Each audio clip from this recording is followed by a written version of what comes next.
வணக்கம். எனது பெயர் சத்யகாந்த். ஊர் பெங்களூர். அக்ஷயா லக்ன பద్ధதி அடிப்படை வகுப்பு இன்று வரை தொடர்ச்சியாக எல்லா வகுப்பும் கலந்து கொண்டு வருகின்றேன். அன்றிலிருந்து இன்று வரை அனைத்து ஆசிரியர் பெருமக்களும் மிக அருமையாக பாடங்களை நடத்தி கொண்டு வருகிறார்கள். புரியும்படியாக எளிமையாக சொல்லிக் கொண்டு வருகின்றார்கள். எங்கள் அனைவரும் புரிந்து கொண்டிருக்கிறது. வகுப்பில் நோட்ஸ்களை எடுத்துக்கொண்டு இருக்கின்றேன். ஐயா பொதுவுடைமூர்த்தி அவர்களுக்கும் ஆசிரியர் சாந்தி தேவ் ராஜேஷ்குமார் அவர்களுக்கும் இணைய ஆசிரியர் பெருமக்களுக்கு அனைவருக்கும் என்னுடைய நன்றி கலந்த வணக்கம். பொதுவாக எல்லா வகுப்புலையும் நான் 6:30 முடியும், 40-42க்கெல்லாம் நான் எக்ஸிட் ஆகியிருப்பேன். ஆனால் இன்று நடைபெற்ற பாடம், அதாவது கர்மாவை பற்றி சொல்லப்பட்ட பாடம் மிகவும் அருமையாக இருந்தது. ஆரம்பத்தில் சற்று ஏதோ தொய்வாக இருக்கும் போல் அப்படி இருக்குன்னு நினச்சோம். ஆனால் போக போக ரொம்பவும் மனசுக்கு ஒரு பிடித்தமான ஒரு பாடமாக அமைஞ்சது. இது ஜோதிடம் என்று சொல்வதை விட ஒரு மோட்டிவேஷ்னலாக இருந்தது.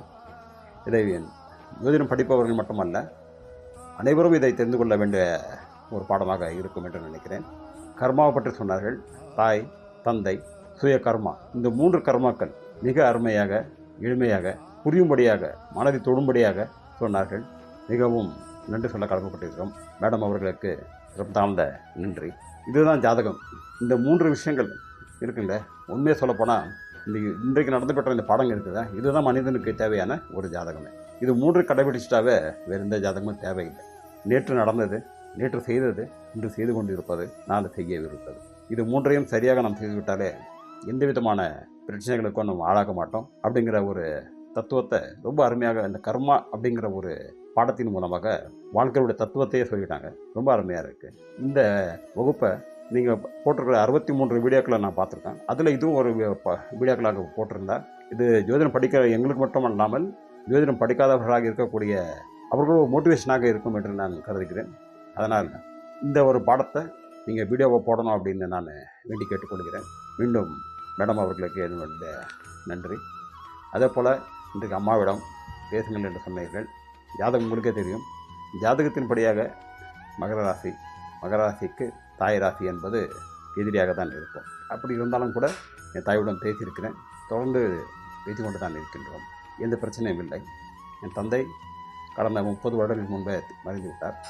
அதுதான், அதாவது மகர ராசிக்கு தந்தை மறைந்த பிறகு தான் அவர்களோட வாழ்க்கையை மேம்படும் என்று சொல்வார்கள். அதுபோன்ற அவர்கள் மறைந்த பின்பு தான் என்னுடைய வாழ்க்கை அடுத்த படியை நோக்கி சென்றது. இப்படி ஒவ்வொன்றாக நாங்கள் இந்த ஜாதகம் படிக்கும்போது இது ஒரு சுய பரிசோதனையாக இருக்கிறது. நாங்கள் படிக்க கடந்த காலங்களில் நாங்கள் என்ன நடந்தது, என்ன செய்தோம், என்ன நடந்தது, எந்தெந்த காலகட்டங்களில் என்ன நடந்தது, எது எப்படி என்றதை இன்றைக்கு நான் சுய பரிசோதனை செய்து கொண்டிருக்கின்றோம். அது சரியாக கிரகங்கள் எப்படி இருக்கின்றது என்பதை நான் பார்த்து கொண்டு இருக்கின்றோம். பொதுவாக சொல்லப்போனால் இந்த உடம்பு மனிதன், நாம் உடல் மனிதன் என்று சொல்கிறோம். ஆனால் இந்த மொத்தமே கிரகங்களுடைய அமைப்பு தான் இந்த உடல் என்பதை நம்ம ஜாதகம் படிக்கும்போது தான் நமக்கு தெரிகிறது. ஒவ்வொன்றும் உயிர், மூச்சு, உடல், மூக்கு, மொழி, கண், காது, உடல் உறுப்புகள், இது எல்லாமே ஒவ்வொருடைய கிரகங்களுடைய வெளிப்பாடாக தான் இருக்கிறது. அப்படி பார்க்கும்போது இந்த உடம்பே ஒரு மொத்த கிரகங்களுடைய கூட்டமைப்பு தான் இந்த உடல்.